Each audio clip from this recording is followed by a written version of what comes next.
Well, howdy, howdy, howdy, nearly senior citizen here. Greetings, boys, girls, and all of our non-binary friends, and welcome to this, a brand new day. And remember, no matter who you are valid, and that is a very good thing.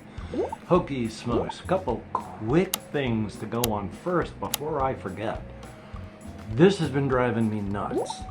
And I don't know if it's a me thing with the way my body is working all of a sudden, or if it's a technology thing. Because I've been having trouble with touchscreens and buttons lately, and it's driving me nuts.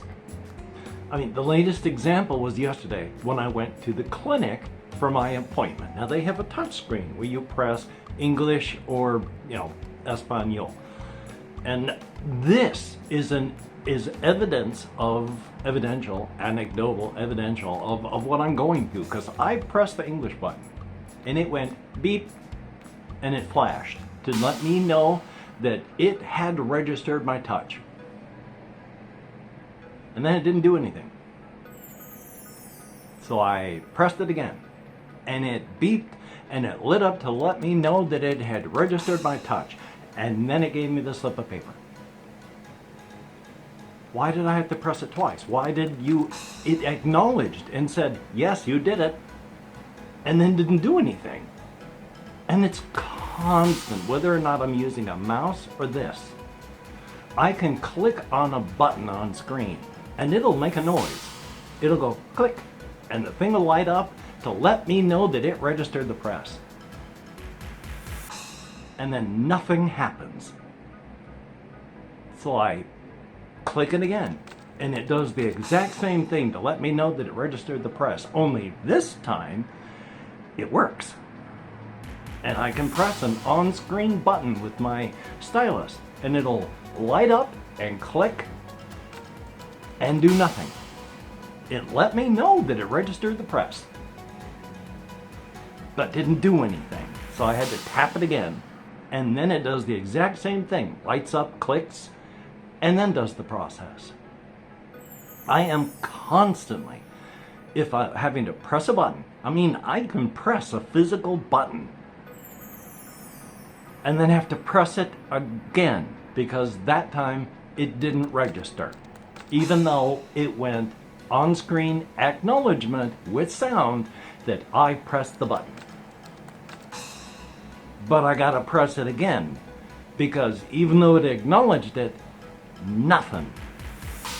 And that's constant, whether it's touchscreens with my fingers or it's a button or whatever. Does this happen? I honestly cannot be the only one. I'm one person in a world of billions.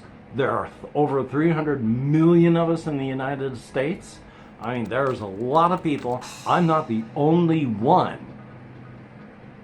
And the other thing that drives me crazy, of course, still, is I was on a website today and I had with my tablet and I had to press an on-screen button to do something. So I pressed it and nothing.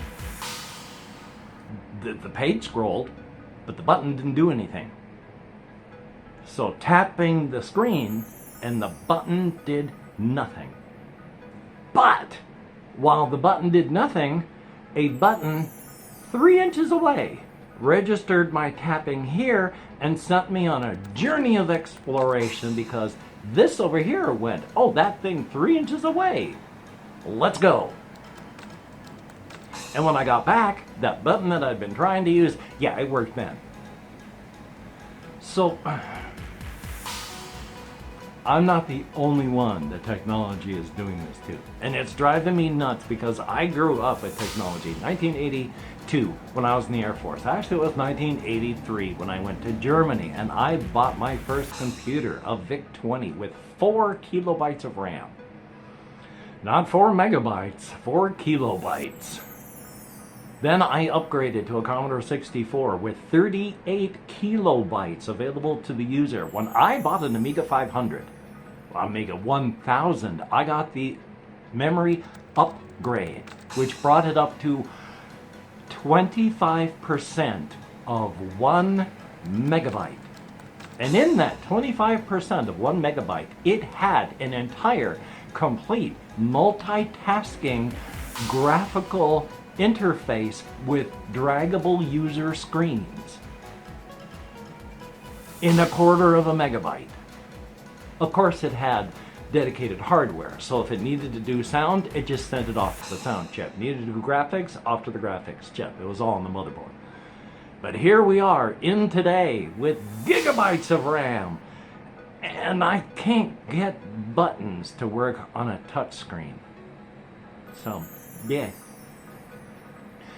This one is most likely on a way too TMI thing. I have been very trying to be aware of odors, because when the last place I lived, because of the cat and a whole bunch of different reasons, there were house and cat odors. I don't like that now. I don't want odors. I want pleasant, happy scents if you walk in. I have a little Glade thing in the bathroom. It's a nice pumpkin smell. I use disinfectant things in the shower after I've showered to make sure that that's not going to have an odor. I use a sprayer with Happy Friendly. It's like a Febreze thing for scents out here and otherwise.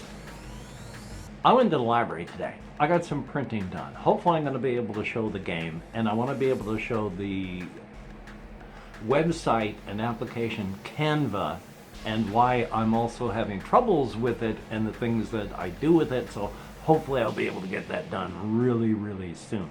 But I went to the library to get some printing done, and I'll come back to the whole reason why I like printing. But when I came back here, when I opened up the door, there was a body odor smell. Now, one of the big things that you got is if you got laundry, dirty laundry, this is a little cracker box room.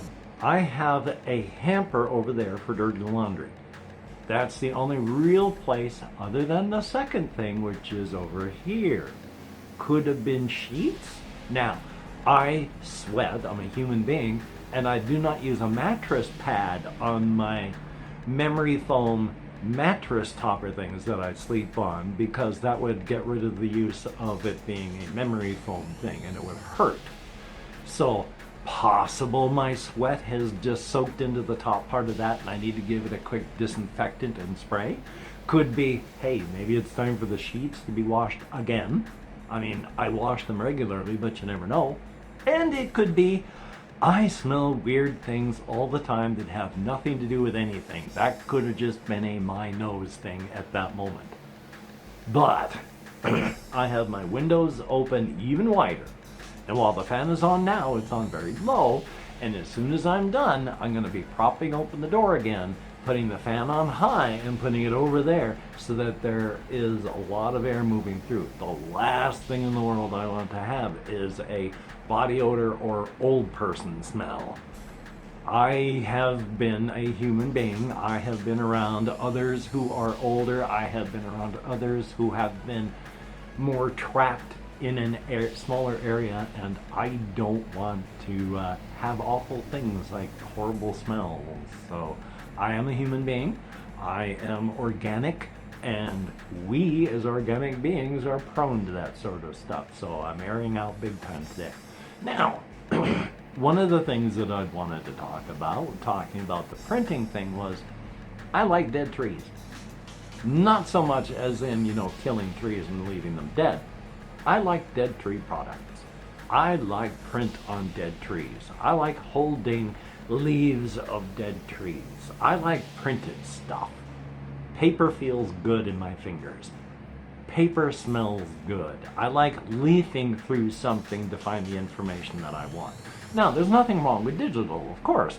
And if you had one document, say the D100 Dungeon book, and I had to leaf through the book to find a specific piece of information, and you had the PDF on a phone, tablet, your computer, whatever, and you had to scroll through to get the information, neither one of those is better.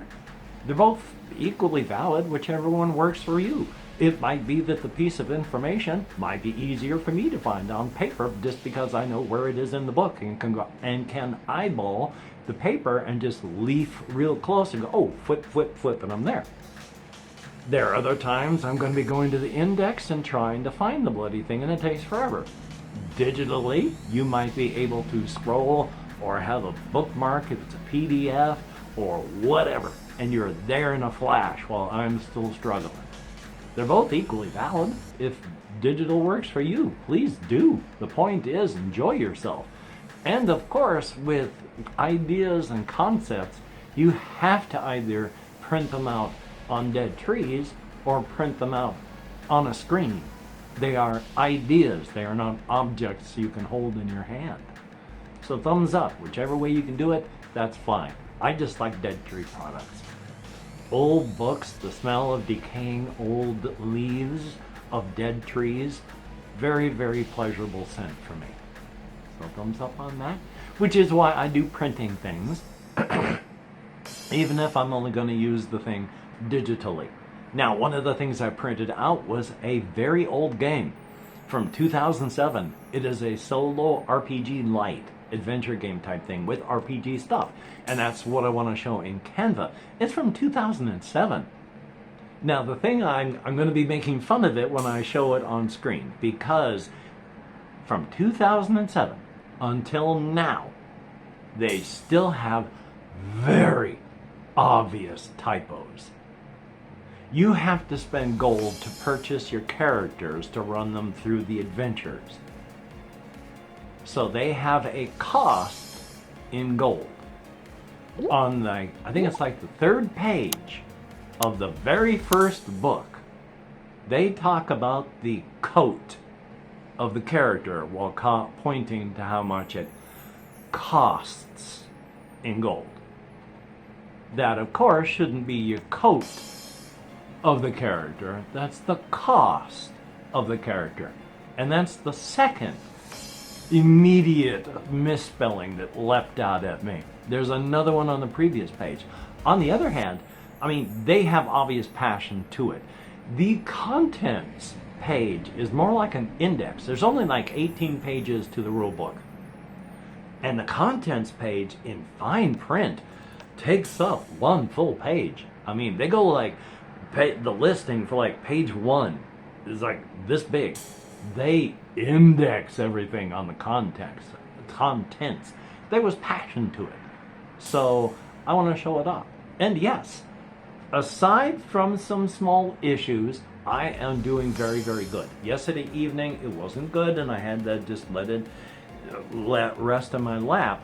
But largely, I'm doing okay. Now, if it ever gets to the point that it feels like I've got like 3 daggers where the rotator cuff part of my arm is, if I have 3 daggers in those parts of my back, I need to stop what I'm doing immediately and then treat myself as if I've been badly injured. Otherwise, I am going to be weeks out of commission. That's what happened here. I have been very careful, and as you can see now, letting it rest because things are getting a little warm and spicy inside of here. And I don't want my... I lost the use of my arm for a week the first time just because of this. And then after a few days, I munged it up, so it's been almost 2 weeks since that one. So I irritated the nerve bad. I don't want to do that anymore. I hate it. And of course, talking to my doctor and about the surgical options. At first, I was thinking, yeah, you know, this stuff is pretty routine now, surgery, so it can't be that bad. But when the surgical type person was looking at my MRI and going, oh. Yeah, it's routine, but it's not routine. They're not just going to, you know, go in there, snap out the vertebrae and pop in a new one. They're going to have to carefully, like, get rid of that bone spur that's inside of there, digging in towards my spine, and then hopefully not damage anything else. How they're going to do it up here, I don't know, where it leads out to my arms. I honestly don't know. But when I was talking to my doctor about surgical options and surgery, talking about, the last time I had surgery, I was like 6 years old and had my tonsils out. I haven't had surgery since. So I am not eager to jump up on the table. And when I was a nurse's aide, when I saw people with back injuries get back surgeries, I told him that I'm sure it's a little bit better now, but a third of the time things got better. A third of the time, no change. And a third of the time, things got a whole lot worse. And he said, yeah, things are a little better. But surgery is still largely a crapshoot. My options are take a risk, because I got a bone spur that's heading in towards my spine, old column, and the spinal stenosis is just pinching off the flow of cerebrospinal fluid, as well as, of course, pinching off here. So I gotta do something. Not getting surgery is not an option, but getting surgery is a crapshoot. That's not a position I like being in. Do I have a choice? No. Nope. Not at all. Yay. Now, I talk violently and viscerally in my vlogging and in my fiction.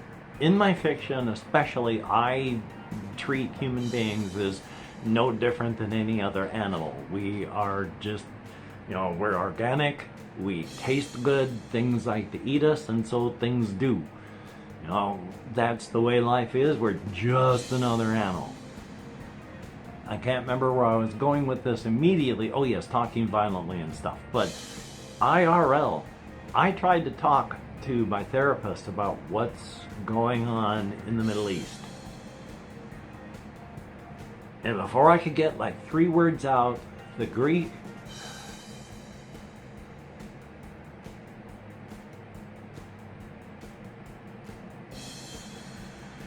IRL, pain, suffering, and death. No. I talk violently, but IRL, no.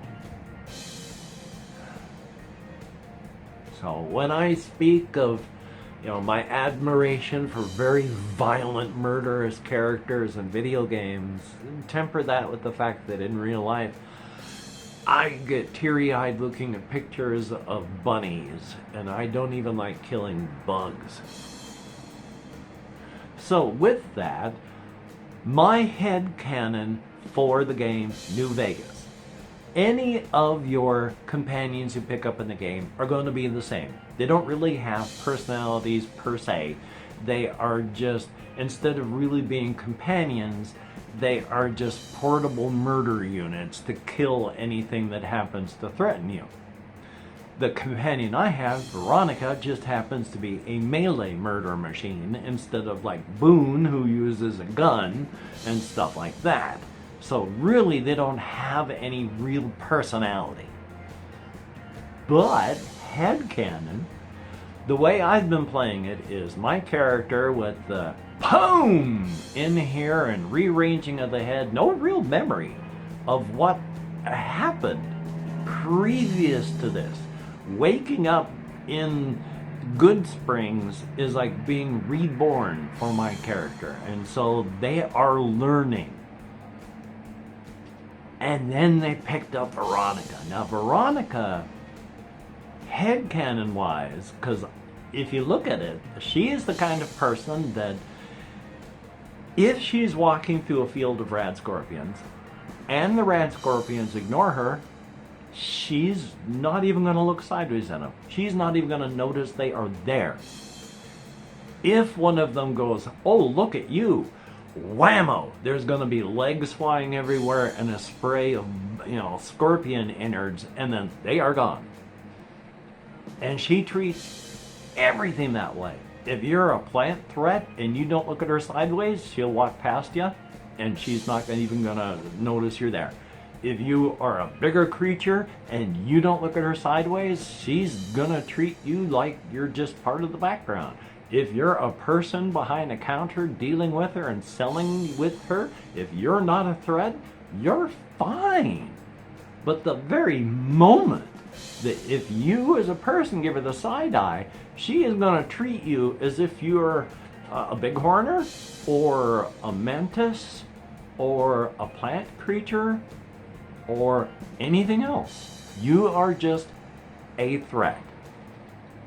And she uses her power glove to make sure that you make the transition from living, breathing, thinking human being to a loose, wet assemblage of parts going in sort of a that direction spray. And it doesn't matter, again, if you're human or if you're animal or if you're plant or bug. She treats you with the same respect. A threat. She treats you with respect. Now that respect may end up with you, again, loose assemblage of wet parts going in sort of that way. Or it could be some other method. So thumbs up on that. So past that, I've just been thinking of things. I've been trying to think of my characters and my settings, my cryptid stuff. I have mentioned before that there is the one genome for the inside and the outside that you can use the glamours. There's another genome for the cryptid stuff, and there's a third way to get power, which is arcana, which most people do not survive. It is a very, very horrific process that I'll have to talk about again, hopefully tomorrow, along with all of the cosmic horrors. I love my cosmic horrors, especially ones like Gotsy Ray. All of the others, aside from being impossible, are sort of normal. Like one's a giant wolf-like creature, another a giant ram-like creature. A Gotsy Ray is sort of a weird space monster type creature. So again, I'll have to talk about those. But if you are a Patreon patron, thumbs up, thank you so much, it is appreciated, especially right now with everything still in flux and trying to find out what's going on and making sure that everything is settled down monetarily. Your help is greatly appreciated. It is nice to not be a hosed like a Christmas monkey, and more just a hurtin' monkey. Thumbs up for that. For everybody that leaves me a comment, I gotta be more careful. That right back behind there, it ain't a dagger, but it's starting to get sparkly, so I gotta be careful here. For everyone that's left me a comment, thumbs up, thank you, it is appreciated. Because of stuff like this and my ADHD and my executive dysfunction, it is hard to answer comments. I do my best, but even if I don't, and I don't talk about any of the comments here, I do read everyone. Thumbs up and thank you. And of course, if you watched this far, if you could just say, hey, that stylus is blue. And thank you again. Itchy. Each and every one of you that does write down these things. Everybody that wrote down, hey, nice tin box. Thumbs up and thank you. It is appreciated. So until we meet again, you take care. Have a great day today. I will see you on the flip side, and that is indeed a very good thing. No fancy editing. Just gonna tap the on-screen stop recording button. So you take care. Bing.